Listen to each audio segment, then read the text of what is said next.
భారత ప్రధాని నరేంద్ర మోదీ మరోసారి విదేశీ పర్యటనకు వెళ్లారు. మలేషియాలో పర్యటించబోతున్నారు మోదీ. ఇందుకోసం ఆయన ఢిల్లీ నుంచి బయలుదేరి వెళ్తున్నారు.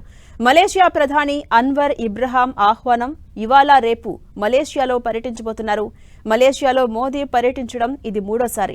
2024 ఆగస్టులో ఇరు దేశాలు సమగ్ర వ్యూహాత్మక భాగస్వామ్య సంబంధాలను కుదుర్చుకున్న తరువాత మలేషియాలో పర్యటించడం ఇదే మొదటిసారి. ఇరు దేశాల ద్వైపాక్షిక సంబంధాల పటిష్టతే ప్రధాన లక్ష్యంగా మోదీ టూర్ కొనసాగనుంది. ప్రధాని తన పర్యటనలో భాగంగా మలేషియాలోని కౌలాలంపూర్లో ఆ దేశ ప్రధానితో సమావేశమై ఇరు దేశాల మధ్య సహకారంతో పాటు పలు అంశాలపై చర్చిస్తారు. మలేషియాలోని ప్రవాస భారతీయులను కలుసుకుంటారు మోదీ. పారిశ్రామికవేత్తలు, వాణిజ్య ప్రతినిధులతో సమావేశమవుతారు.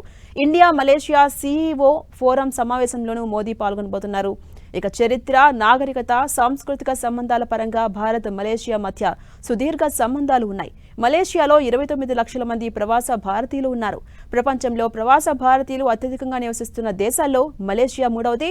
వాణిజ్యం, పెట్టుబడులు, రక్షణ, భద్రత, తీర ప్రాంత సహకారం, డిజిటల్, ఫైనాన్షియల్ టెక్నాలజీ, ఇంధనం, హెల్త్ కేర్, విద్య, సంస్కృతి, పర్యాటక, ప్రజా సంబంధాల పరంగా భారత్ మలేషియా మధ్య విస్తృత సహకారం ఉందని, ఈ రంగాల్లో ప్రగతిని ఇరు దేశాల ప్రధానులు సమీక్షించబోతున్నారని ఎంఈఏ తెలిపింది.